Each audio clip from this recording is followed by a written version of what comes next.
মেয়ে ধরে মসজিদে যা আজান দে যা আজান দে এরকম করে তো হয়ে যেত। ভাই একটু আস্তে একটু আস্তে। কি কি সমস্যা?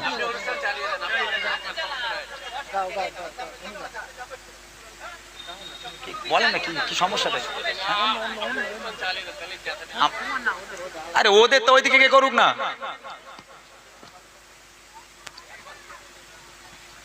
এটা কি রে ভাই?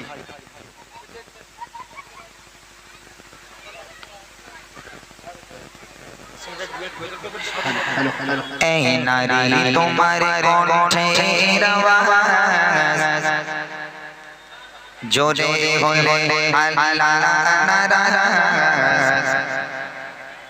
জাহান্নামী নারী দুনিয়ায় চিনা রূপায় যাদের কণ্ঠ জোরে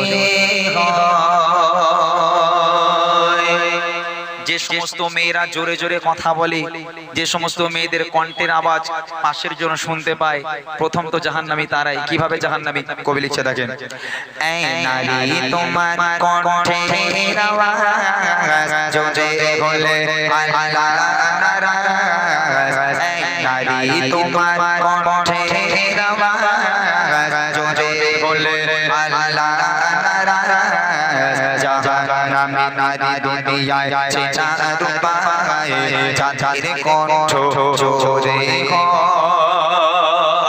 আর নারী যদি জোরে আওয়াজ করার হবে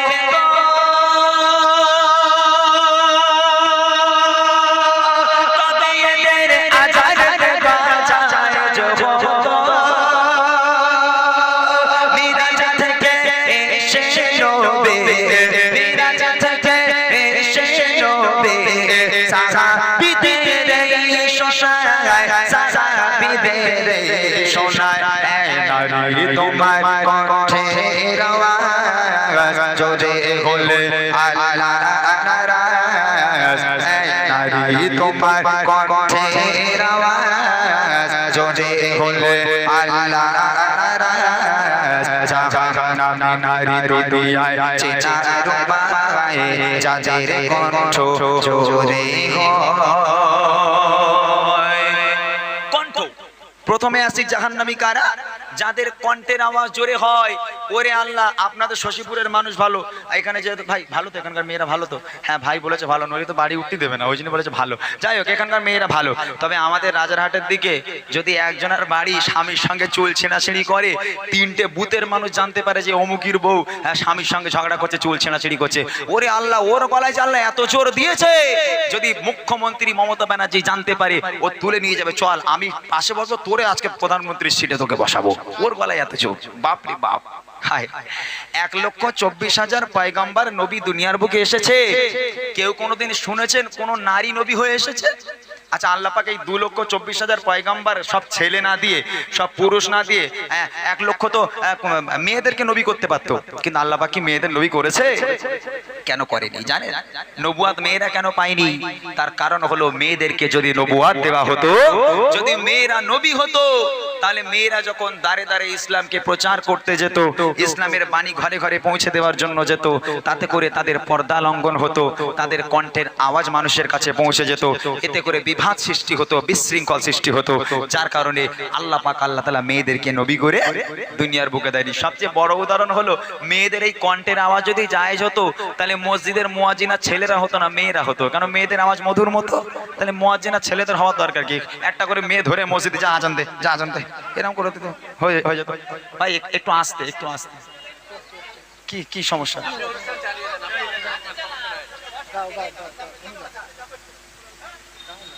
বলেন না কি কি সমস্যাটা? আমাদের নিয়ে কোনো বিষয় নেই।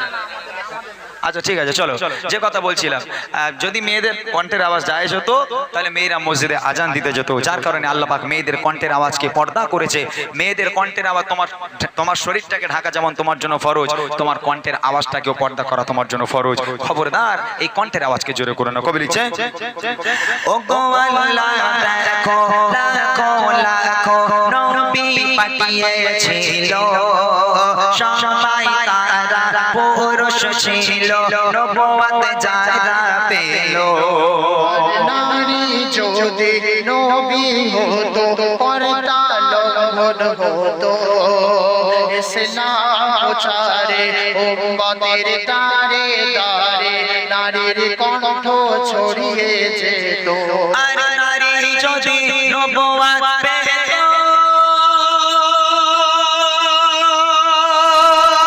তবে আদমে কি কদর হতো জান্নাত কি আর খুঁজতো না রে জান্নাত কি আর খুঁজতো না রে স্বামীর পায়ের তলায় স্বামীর পায়ের তলায় নারী তোমার কণ্ঠের আওয়াজ যদি হলে আল্লাহ নারী তোমার কণ্ঠের আওয়াজ যদি হলে আল্লাহ জাহান্নামী নারী দুনিয়ায় চেনার উপায় যাদের কণ্ঠ জোরে হয়। এইবার মূল কারণ কিসের জন্য নারীরা জাহান্নামী, এবার আসে মূল কারণ। মায়েরা ভালো করে শোনেন, এটা হলো কণ্ঠ, কণ্ঠটা আমি বাদ দিলাম। এবার যে কারণটা বলবো, যে কারণটা আমার ঘরের মেয়েদের মধ্যে আছে, এমনকি আপনাদের মধ্যেও আছে, সবার মধ্যে আছে। আজকের পর থেকে এই জিনিসটাকে পরিবর্তন যদি না করতে পারেন, আপনারা বেশাক জাহান্নামী হবেন। তবে সেই জিনিসটা কি আমি আপনাদেরকে শোনাবো, ভালো করে শুনতে হবে। সেই জিনিসটা কি দেখেন, সেটা হলো স্বামীর খিদমত। এখানে যে সমস্ত মা বোনেরা আছেন যাদের বিয়ে হয়েছে, অনেকে আছে যারা স্বামীকে মোটামুটি সেইভাবে খিদমত করা দূরের কথা, সেইভাবে স্বামীকে স্বামী বলে ডাকেই না। ওলা উঠো কলেরা কত কি সব বলে, তাই না? কত কি স্বামীরে বলে ডাকে, ওলা উঠো। আমাদের ওলা উঠোটা গেল কোথায়, এরকম বলে না? হ্যাঁ, এ দেখেন এত পাওয়া চলে। আরে ওদের তো ওইদিকে কে করুক না,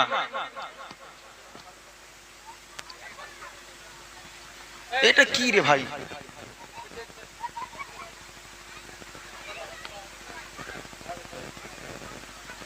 নবীর মেয়ে ফাতেমা, আম্মাজান ফাতেমার সংসারেও ঝগড়া হতো। শুধু আমার ঘরে আপনার ঘরে নয়, নবীর মেয়ে ফাতেমার সংসারেও ঝগড়া হতো। হযরতে আলীর সঙ্গে ফাতেমা ঝগড়া করেছে, আলী একদিকে ফাতেমা একদিকে, কেউ কারোর সঙ্গে কথা বলে না। এখন তাদের ঝগড়া মেটানোর জন্য কে আসতো? গুন্ডা মোস্তান না পুলিশ? কে আসতো? তাদের ঝগড়া মেটানোর জন্য গুন্ডা মোস্তানের দরকার হতো না, আল্লাহ রসুল নিজে ফাতেমার বাড়ি হলো। এই ফাতেমা, কি ব্যাপার, আলীর সঙ্গে ঝগড়া করেছো? মেয়ে বলছে আব্বা আপনার জামাই এই করেছে ওই করেছে। জামাই বলছে আপনার মেয়ে এই করেছে ওই করেছে, যেটা হয় আর কি। আল্লাহ রসুল কি করলো? একদিকে ফাতেমাকে শোয়ালো, মাঝখানে আল্লাহ রসুল শুলো, আর একদিকে হযরতে আলীকে শোয়ালো। দুই পাশে দুই জামাই মেয়ে, আর মাঝখানে শ্বশুর। আল্লাহ রসুল জামাই মেয়েকে নিয়ে খোশ মেজাজে গল্প করতে লাগলো, আনন্দ করতে লাগলো, মজার মজার কথা বলতে লাগলো, হাসি ঠাট্টা করতে লাগলো। হাসতে হাসতে গল্প করতে করতে এক পর্যায়ে গিয়ে হযরতে আলী আর হযরতে ফাতিমার মিলন হয়ে যেত। তাদের ঝগড়ার কথা আর মনে থাকতো না। আর আমার ঘরের শ্বশুর, হ্যাঁ, যদি স্বামী একটা বউরে চর মারে, বউ ফোন করবে আব্বা তোমার জামাই আমার গায়ে হাত দিয়েছে, শিগগির এসো। আল্লাহ রসুলের মতন কি আমাদের ঘরের শ্বশুর আসবে এসে বোঝাবে? ও সব না, বলে জানোয়ারটা ধরে রাখ, কুরুল্লে যাচ্ছে, দু টুকরো করে দেবো। বলে না, কুরুল্লে যাচ্ছে, দু টুকরো করে দেবো। আমি আমার মেয়ের গায়ে জীবনে হাত দিইনি, জানোয়ারটা সাহস কি করে হয় আমার মেয়ের গায়ে হাত দেওয়ার? ধরে রাখ, বুঝলেন না? আল্লাহ রসুল আসতো ফাতেমার সংসার বাঁচানোর জন্য, সুন্দর করার জন্য। আর আমার ঘরের শ্বশুর শাশুড়ি আসে আমাদের সংসারকে তছনছ করার জন্য। খবরদার মায়েরা, কোনো মা যদি স্বামীর সামনে দাঁড়িয়ে একটা বার ভুল করে কেউ বলেছে তোমার সঙ্গে বিয়ে হয়ে আমার জীবন ধ্বংস হয়ে গেল, আল্লাহ পাক আল্লাহ তাআলা বলছে দেখে নে দুনিয়ার বুকে ওই নারীটা জাহান্নামী, ও কোনোদিন আমার জান্নাত পেতে পারে না। এরকম তো আমার মায়েরা বলে, বলে না? বলে কত ডাক্তার, কত মাস্টার, কত ইঞ্জিনিয়ার দেখতে এলো, সেসব একটা ভ্যানালার সঙ্গে বিয়ে হলো, বলে না? এটা ওই ভ্যান আনার সঙ্গে বিয়ে হয়ে জীবনটা তছনছ হয়ে গেল, বলে না? আল্লাহ পাক বলছে দেখেন ওই নারীটা দুনিয়ার বুকে জাহান্নামী, ও কোনোদিন আমার জান্নাত পেতে পারে না। ওই ভ্যান আলার সঙ্গে বিয়ে হয়ে তোমার জীবন ধ্বংস হয়নি, ওই ভ্যান আলার সঙ্গে বিয়ে তো তোমার উপরেই আল্লাহ পাক করিয়ে দিয়েছে। দুনিয়ার বুকে তোমাদের পাঠানো হয়েছে শুধু তোমাদের মিলন হওয়ার জন্য। মনে রেখে দাও, ওই ভ্যান আলার সঙ্গে বিয়ে আল্লাহ তোমাকে উপরেই করে দিয়েছে। খবরদার মায়েরা, স্বামীকে সেবা করুন, স্বামীকে ভালোবাসুন, আমার আল্লাহ খুশি হবে। মনে রাখবেন আপনার জান্নাত আপনার স্বামীর পায়ের তলায়। কবি লিখছে দেখেন, ও গো জয় নারীরা স্বামীর ওপর হুকুম তামিল করে, আর ভুলে যেও না তুমি সৃষ্টি হয়েছো পুরুষের বাবা জোড়ের হাড়ে। শোনো নারী স্বামীর সেবায় তুমি এত সম্মান পাবে, আর যার কারণে পাটুরিয়ার বিবি সবার আগে জান্নাতে যাবে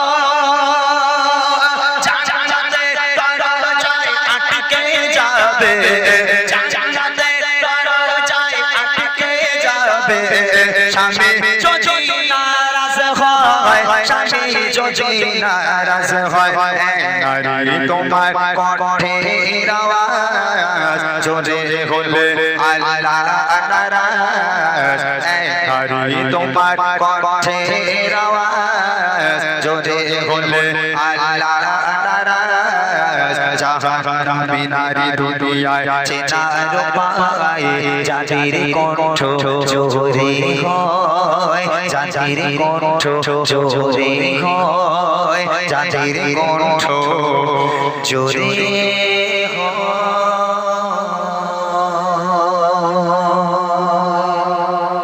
খুব সুন্দর একটা গজল মাইকে সাউন্ড গুলো চালিয়ে দাও আমার বাড়ি যাওয়ার সময় হয়েছে তুমি সাউন্ড চালিয়ে দাও হ্যাঁ এতক্ষণ বক্সে হলো এখন আমি চলে যাবো এখন সাউন্ড চালিয়ে দাও আর কি হবে ফেরেশতারা শুনুক যাই হোক অ্যাকচুয়ালি কিছু করার নেই নামাজের সময় তো ওই জন্য আর কিছু করারও থাকে না এগুলো আমার এই সময়টা বেস্ট সময় তবে এই সময়টা হরেন একটু কম দিতে বলো একদম বেস্ট সময় এটা তবে এই নামাজের জন্য একটু মানে সাউন্ড গুলো অফ করে রাখতে হয় যাই হোক তারপরে অনেক সুন্দর একটা অনুষ্ঠান আমি বলতে পারি না এই শশীপুরের কথা আমি বলতে পারি না আমি একটা বছর অপেক্ষায় ছিলাম আর বিশেষ করে আমাদের নাজমুল ভাই প্রত্যেকদিন আমাকে তো ফোন করে করে প্রত্যেকদিন বলতো ভাই আসছেন তো ভাই আসছেন হ্যাঁ তোমার চিন্তা করতে হবে না আমি আসবো ইনশাআল্লাহ যাই হোক সময় কাছাকাছি আর আমার সময় বেশি নেই রিকোয়েস্টের এখানে পাহাড় বয়ে গেছে আমি ছোট ছোট করে গাওয়ার চেষ্টা করব তার আগে আমি 5টা মিনিট একটু রেস্ট করব ইনশাআল্লাহ আমাদের মুর্শিদ আলম আমাদের মাহমুদ ভাই দুজন মিলে গজল গাক একটা গজল গাওয়ার পর আমি উঠে এই রিকোয়েস্ট গুলো ছোট্ট ছোট্ট করে গিয়ে ইনশাআল্লাহ আমি বিদায় নেব তবে আমাকে কেউ আটকাবেন না আটকানোর চেষ্টা করবেন না যেহেতু আজকে এই প্রোগ্রামে পর এখন আমার দুটো অনুষ্ঠান অ্যাটেন্ড করতে হবে এখনো দুটো শেষ অনুষ্ঠানে উঠবো রাত 1:30টার সময় যেটা আমার শেষ অনুষ্ঠান সেখানে উঠবো গিয়ে রাত 1:30টায় অতএব আমাকে টাইম মেনটেন করতে হবে অনুরোধ জানালাম কেউ আমাকে আটকাবেন না আমার সময় মতো ইনশাআল্লাহ আমি ছেড়ে দেবো চলেন আমরা শুনতে থাকি হ্যালো হ্যালো আলহামদুলিল্লাহ একটি আমি কালাম পরিবেশন করব আসলে ঈদের 10 দিন পর্যন্ত আমি একটা আফসোসের কথা বলি আমি আমার নিজের নতুন কালাম একটিও গাইতে পারি না তার কারণ হচ্ছে ঈদের 10 দিন পর্যন্ত যেসব জায়গায় বারবার গিয়েছি 5-7 বার করে তারাও বলে যে ঈদের যে গজলটি গান এশকে হাবিব সাহেবের ওটা গাইতে হবে তো আমার নতুন গজল ওই জন্য গাওয়া হয় না সকলে ক্ষমা করবেন রিকোয়েস্ট আছে ওই জন্য গাইছি সকলে শুনতে থাকুন এসো বলি সকলে মিলে ঈদ মোবারক রসুল মোবারক ঈদ মোবারক এসো বলি সকলে মিলে ঈদ মোবারক এসো বলি সকলে মিলে ঈদ মোবারক রসুল মোবারক ঈদ মোবারক এসো বলে সকলে মিলে ঈদ মোবারক অতীতের দ্বন্দ্বকে এসো বলে যায় মিলে আজ গলে গলে দিনটি কাটায় অতীতের দ্বন্দ্বকে এসো বলে যায় অতীতের দ্বন্দ্বকে এসো বলে যায় মিলে আজ গলে গলে দিনটি কাটায়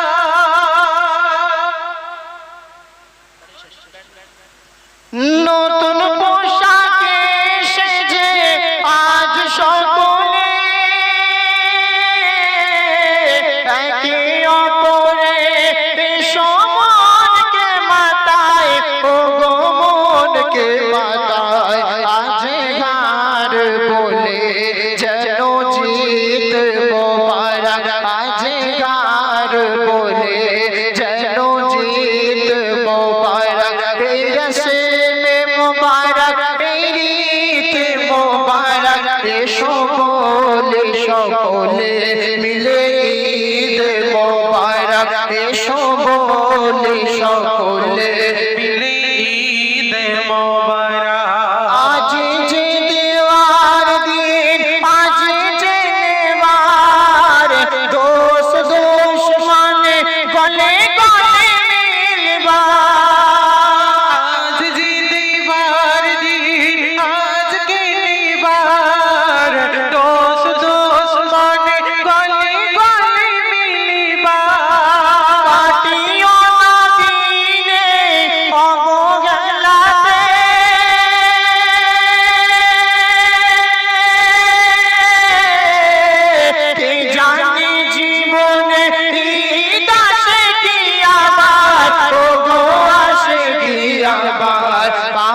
জীবনে মোদের প্রীত মোবারক পাওয়া জীবনে মোদের প্রীত মোবারক এই রসমে মোবারক এই রীত মোবারক এসো বলে সকলে মিলে ঈদ মোবারক এসো বলে সকলে মিলে ঈদ মোবারক। যেদিকে তাকায় লাগে ভালো সব, আকাশে বাতাসে ভরা খুশি খুশি রাত। যেদিকে তাকায় আজ লাগে ভালো সব, আকাশে বাতাসে ভরা খুশি খুশি রাত। বিদায় নিয়েছে সবে মাঝে রমজান,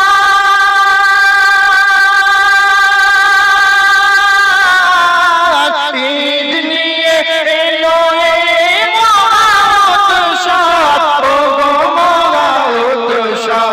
বাবা জীবনে মোদের এই রীত মোবারক, বাবা জীবনে মোদের এই রীত মোবারক এই রসমে মোবারক এই রীত মোবারক এসো বলে সকলে মিলে ঈদ মোবারক এসো বলে সকলে মিলে ঈদ মোবারক। তাই আজ সবাকারে বলে গুলজার, ঈদ হলো জান্নাতের এক প্রীতি উপহার।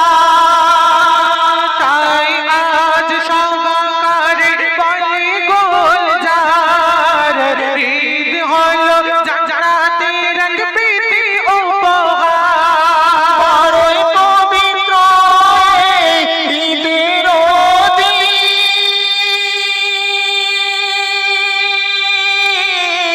এদিন ভরা যে সারা রহমতে আল্লাহ, ও গো রহমতে আল্লাহ। পাওয়া জীবনে মোদের এই ঈদ মোবারক, পাওয়া জীবনে মোদের এই ঈদ মোবারক এই রসমে মোবারক এই রীত মোবারক এসো বলে সকলে মিলে ঈদ মোবারক এসো বলে সকলে মিলে ঈদ মোবারক এসো বলে সকলে মিলে ঈদ মোবারক।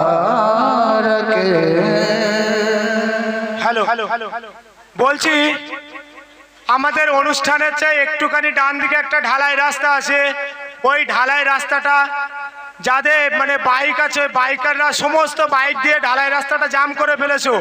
ভাই তোমাদের জোর হাত করে অনুরোধ করছি বাইকগুলো সরিয়ে নাও, আমরা যে সরিয়ে দেব প্রত্যেকটা বাইক